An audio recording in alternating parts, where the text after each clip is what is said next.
Hi, అందరూ ఎలా ఉన్నారు? ఏంటి పాచిమొహం వేసుకుని వీడియో పట్టింది ఈ అమ్మాయి అనుకోవద్దండి.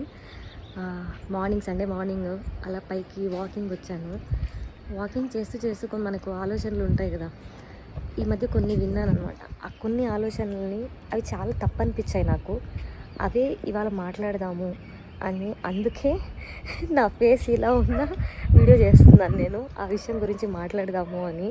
ఎందుకో నాకు ఆ విషయం చాలా చాలా మెంటల్గా కొంచెం డిస్టర్బెన్స్ వచ్చినట్లు అనిపించిందండి టాపిక్. ఈ టాపిక్ మన జనరేషన్ అంటే ఇప్పుడున్న జనరేషన్కి, లైక్ ప్రజెంట్ పెళ్ళి చేసుకుంటున్న జనరేషన్కి, మీ ముందు చేసుకున్న జనరేషన్గా మేము చెప్తే బాగుంటుంది. ఎందుకంటే మన అమ్మ వాళ్ళు చెప్తే అది జనరేషనల్ గ్యాప్ అండి. కానీ మాకంటే 10 years కాబట్టి we can at least relate and we can tell. ఎందుకంటే మేము ఈ జనరేషన్లో కూడా మేము అంటే మింగల్ అవ్వగలము. We can understand what is going on. అందుకే చెప్తే బాగుంటుంది ఈ టాపిక్ మీద అని చేస్తున్నాను అనమాట. ఈ టాపిక్ గురించి ఏమీ లేదండి. నేను ఈ మధ్య ఒక విషయం విన్నాను. తెలిసిన వాళ్ళు వేరే వాళ్ళు ఎవరో కలీగ్ అనమాట. ఏం చెప్తుందంటే, తనకి పెళ్ళయింది అమ్మాయికి. మా ఫ్రెండ్ అంటే నాకంటే చాలా చిన్న అమ్మాయి, బట్ కలీగ్ కదా. సో తనకి పెళ్ళయింది. అత్తగారు హస్బెండ్ ఏంటంటే, పెళ్ళైన 1 monthకి శాలరీ ఇవ్వాలి నువ్వు మాకు అని అడుగుతున్నారంట. మీరు ఆలోచించండి, అది ఎంతవరకు కరెక్ట్ అండి. ఒక అమ్మాయి ఒక 20-25 years ఒక ఇంట్లో పుట్టి పెరుగుతుంది. వాళ్ళు కష్టపడి అమ్మాయిని చదివిస్తారు. చాలా అమ్మాయి పైన ఇన్వెస్ట్ చేస్తారు తల్లిదండ్రులు. అండ్ ఇంకా ఖర్చు పెట్టి పెళ్లి చేస్తారు.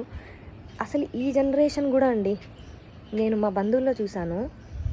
ఈ జనరేషన్లో కూడా సగం సగం చేసుకుందాము పెళ్ళి, సగం సగం ఖర్చులు పెట్టి, అంటే మేము సగం వేస్తాము మీరు హాఫ్ వేయండి అని చెప్పి చేసుకునే వాళ్ళు ఒక్క అబ్బాయి ఫ్యామిలీ కూడా చూడలేదండి. అంటే అమ్మాయి తల్లిదండ్రుల బాధలు అబ్బాయి వాళ్ళకి అర్థం కాదండి. అమ్మాయిని చదివించాలి, ఇప్పుడున్న రేట్లకి బంగారు నిలపకూడదు, పెళ్ళి చెయ్యాలి. అది ఎంత కష్టం తెలుసా అండి మీకు?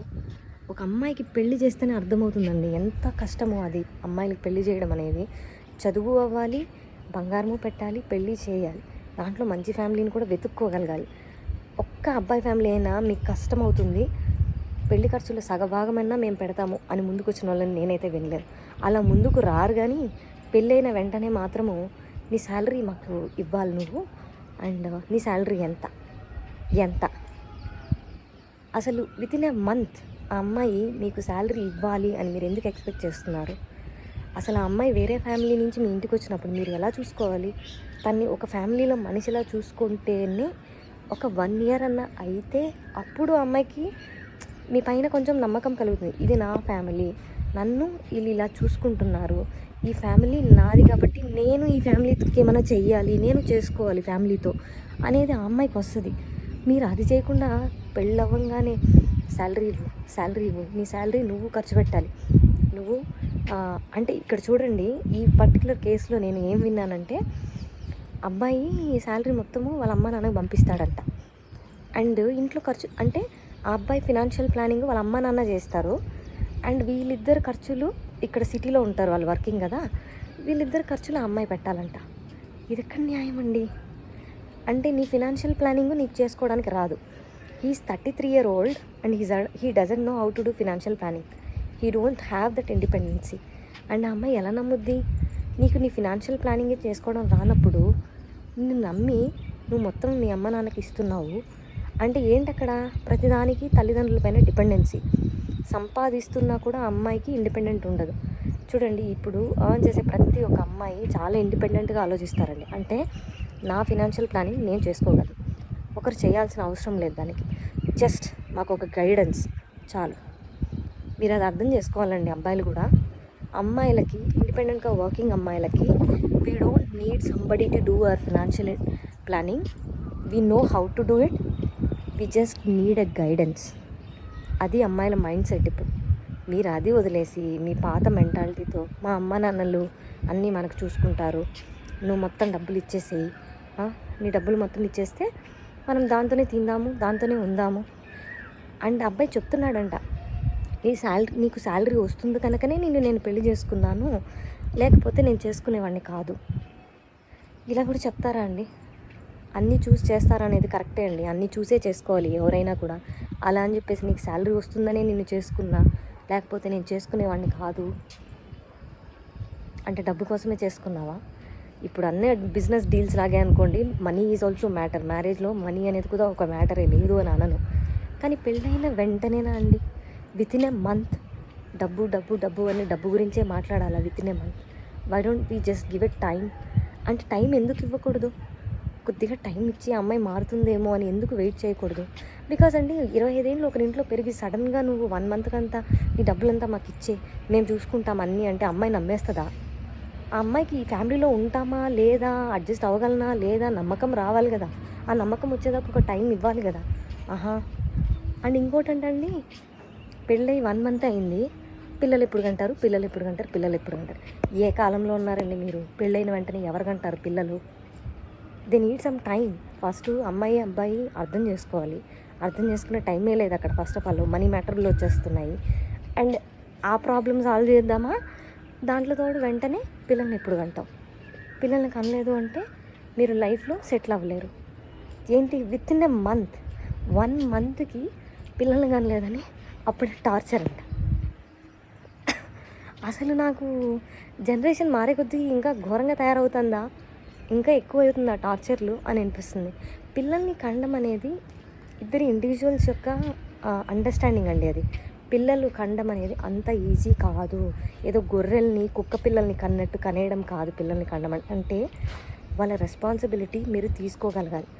వాళ్ళ రెస్పాన్సిబిలిటీ తీసుకునేంత మెంటల్ స్టెబిలిటీ అండ్ ఆ మెచ్యూరిటీ ఆ పేరెంట్స్కి ఉంటేనే పిల్లలకి ప్లాన్ చేయాలండి. ఇంకా స్టెబిలిటీ లేదు, ఇద్దరు ఇంకా కంపాటబిలిటీ లేదు, అర్థం చేసుకోవాలి, లైఫ్ కొంచెం సెటిల్ అవ్వాలి, అప్పుడు వాళ్ళు ప్లాన్ చేసుకున్నా పర్వాలేదు.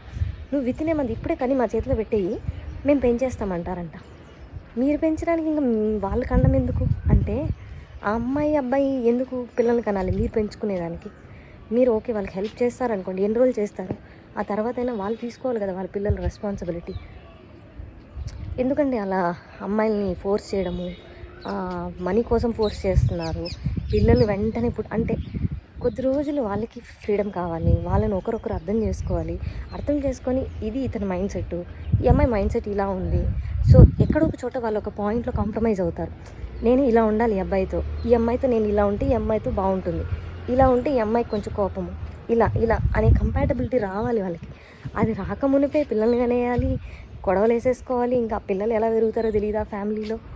అసలు కొంచెం ఆలోచించండి. అబ్బాయిని కూడా చెప్తున్నాను, అందరు అబ్బాయిలు ఇలానే ఉంటారని నేను అనట్లేదు, బట్ చాలామంది ఉన్నారండి అమ్మాయిల పేరెంట్స్కి పెళ్లి చేయాలంటే ఎంత కష్టం అవుతుంది అని ఆలోచించరు. ఎవరైనా ఒక్క ఫ్యామిలీ అయినానండి అడుగుతున్నాను, ఎవరైనా కూడా ఈ కాలం పెళ్లి చేయాలంటే చాలా ఖర్చు అవుతుంది. ఏ మగపిల్లల ఫ్యామిలీ అయినా వెళ్ళి మీకు కష్టమండి, మా తరపున బంధువులకి లేదా పెళ్ళిలో సగం ఖర్చులు మేము పెట్టుకుంటాము అన్నోళ్ళు ఎవరైనా ఉన్నారా? నేనైతే వినింది లేదు, చూసింది లేదు. అలా చెప్పరు. అది చెప్పడానికి మాత్రం రారు, కానీ ముందుకి అన్నీ పెట్టేయాలి, అమ్మాయిలే అన్నీ చేసేయాలి వాళ్ళే, కానీ వీళ్ళ వైపు నుండి ఏమి చేయకూడదు, కానీ డబ్బులు వస్తూనే ఉండాలి. ఇది ఎక్కడ రూల్ అండి? You have to change. Generation మారుతుంది. ఇప్పుడు వస్తున్న అబ్బాయిలకు చెప్తున్నానండి, never expect money from a girl just with in months of time. Give her some time. If she believes in you, she will spend. Okay, ఆ అమ్మాయి మిమ్మల్ని నమ్మింది అంటే అసలు ఎలా ఉండాలంటే మనీ మ్యాటర్స్ అండి. అది ఒక పార్ట్నర్షిప్ లాగా ఉండాలి, కానీ నువ్వు ఇచ్చే అని అనకూడదండి. It should be more of a partnership.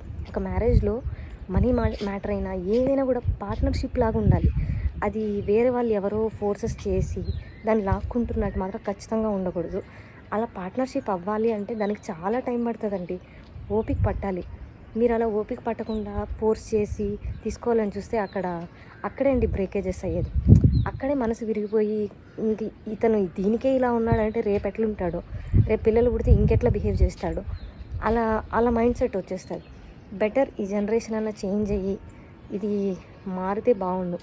ఒక్క అబ్బాయి అయినా ముందుకొచ్చి సగం ఖర్చులు పెట్టుకుందాము, మీ మమ్మీ వాళ్ళకి కూడా కష్టమే కదా అని చెప్పే అబ్బాయిలు ఉంటే ఎంత బాగుండో అనిపిస్తుందండి. I don't see that kind of change still.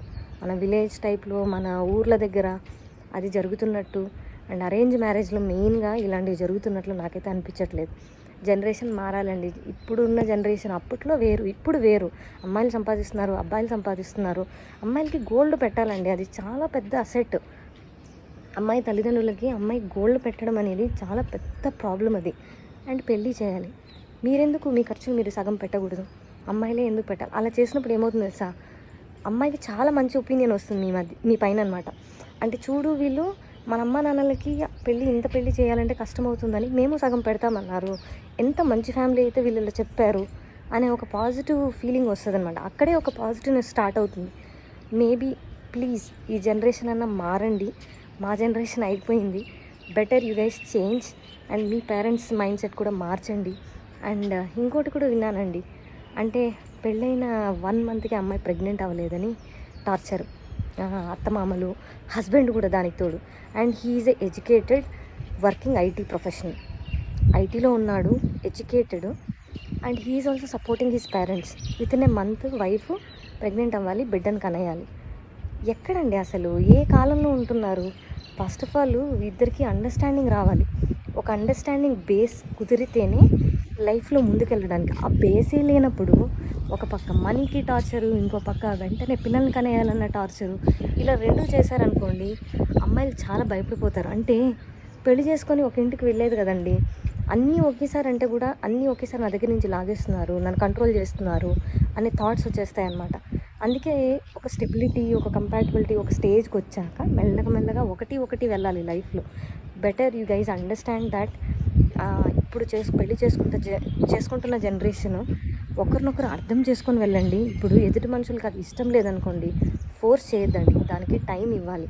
And ఇంకోటి ఏమంటే, ఫ్యామిలీలో కూడా ప్రెషర్ ఉంటున్నప్పుడు మీరు మీ లైఫ్ పార్ట్నర్కి సపోర్ట్ చేస్తే that speaks a turns for you. అంటే ఇప్పుడు మీ మమ్మీ ఉన్నారంక, అబ్బాయిల పేరెంట్స్, మీ మమ్మీనో డాడీనో అమ్మాయిని ఏదో అంటారండి. If you stand up for her, తనకి అది 1000 ఏనుగులంత బలం అండి. హీ సపోర్టింగ్ మీ, తను నన్ను ప్రతి దాంట్లో సపోర్ట్ చేస్తాడు. Then I also should support him. ఆ సపోర్టు అంటే ఇంక అమ్మాయి ఎంత ఇవ్వగలదంటే అంత ఇవ్వగలదు. సపోర్ట్ అనేది ఇంత చూసింది అనుకోండి అబ్బాయిలో, she can give more. So better you guys understand and change this mindset. ఈ డబ్బులు అండ్ పిల్లలు, పెళ్ళైన వెంటనే పిల్లల్ని కనేయాలి, that's not the case. First మీరు లైఫ్ మీరు బాగున్నారా, మీరు బాగా ఒక బేస్ అనేది మీకు వచ్చిందా, ఆ తర్వాతే అండి అన్నీ. అండ్ మనీ అనేది ఆ అమ్మాయి ఇప్పుడు ఆన్ చేసిన, తనకి ఫినాన్షియల్ ఇండిపెండెన్స్ ఉంటే she's capable of managing her finances. Then మీరు ఎందుకు భయపడ్డము, ఇది పెట్టలేదు అది పెట్టలేదు అని అండం ఎందుకు, మాకు ఇచ్చే నీ శాలరీ అని అండం ఎందుకు? లెట్ హర్ డూ అవర్ ఫినాన్సెస్నా. అండ్ మీరు కూడా, మీకు 30+ years వచ్చేసింది అనుకోండి, అబ్బాయిలకు అడుగుతున్నాను, why do want your parents to do it? You have to learn it, because lifelong వాళ్ళు మీతో ఉండపోయేది లేదండి పేరెంట్స్. సో మీ ఫినాన్సెస్ మీరు క్యాపబుల్గా చేసుకోవడం మీకు రావాలి at one point of the stage. ప్రతిదీ తల్లిదండ్రులే మేనేజ్ చేసి వాళ్ళే మీకు ప్లాన్ చేయాలి అని అనుకోవద్దండి. Better you start understanding how to manage your finances and not to depend on your parents too much. I hope ఇది ఎవరు నెగిటివ్గా తీసుకుంటారు అని అనుకోవట్లేదు. పాజిటివ్గానే మన సొసైటీలో చేంజ్ రావాలి. ఇది చాలా తప్పు. ఎందుకంటే మా టైంలో ఇలాంటి ఇష్యూస్ చూసామండి 10 years బ్యాక్. 10-13 years అయిపోయింది, చూసాను నేను. 20 years బ్యాక్ చూసాను, 10 years బ్యాక్ చూసాను. ఇప్పుడు కూడా ఇలానే ఉంది. చేంజ్ రాదా? చేంజ్ రావాలండి సొసైటీలో. అండ్ అమ్మాయిల పైన, పేరెంట్స్ పైన ప్రెషర్ చాలా తగ్గాలి. అట్లనే అమ్మాయిలు అందరూ చాలా మంచిగా ఉంటారు, అబ్బాయిలంతా ఇలా చేస్తున్నారని నేను అనట్లేదు. చాలా మంచిగా కూతుర్ల కంటే బాగా పెట్టుకునే అత్తమామలు ఉన్నారు, అబ్బాయిలు ఉన్నారు. కానీ ఎక్కడో ఒక చోట ఇలాంటి ఇన్స్టెన్సెస్ జరుగుతూనే ఉన్నాయి చాలా. So better if you change and if you are able to change our mentality, and అప్పుడే సొసైటీలో చేంజ్ వస్తుందండి. ఎవరైనా ఒక్క అబ్బాయి అండి నాకు మెసేజ్ పెట్టండి ప్లీజ్. ఎవరైనా ఈ వీడియో చూస్తే ప్లీజ్ మెసేజ్ పెట్టండి. మీరు మీ వైఫ్కి, వాళ్ళ ఫ్యామిలీతో, వాళ్ళ కష్టం వాళ్ళకెందుకు కష్టమని మీరు నిజంగా పెళ్ళిలో మేము హాఫ్ పెట్టుకుంటాము మీరు పెట్టద్దండి అని ఎవరైనా చెప్పారా? ఒకళ్ళు చెప్పుంటే నాకు ఖచ్చితంగా కమెంట్ చేయండి. I salute you that you have given such advice to them, that you wanted to be part of that marriage where you felt that they won't be able to capable of doing all of that.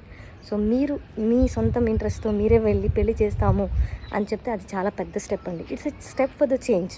అందరూ change కావాలండి. ఇప్పుడు అందరూ earn చేస్తున్నారు, ఒకప్పుడు లేదు. అందుకే అంతంత పెట్టి పెళ్ళిళ్ళు చేసి పంపించేవాళ్ళు. ఇప్పుడు ఆ అమ్మాయి ఎర్న్ చేస్తుంది లైఫ్ లాంగ్. షీజన్ ఇంకా అనకూడదు, బట్ ఇప్పుడు బిజినెస్ డీల్స్ అయిపోయింది, she is an asset for you, then I think you should think వాళ్ళని ఎలా మనము హ్యాపీ చేయగలము, ఆ అమ్మాయి పేరెంట్స్ని. You should think of that. So I hope we all change with the time, with our generation. So hope you like this video. So yeah, thank you, bye.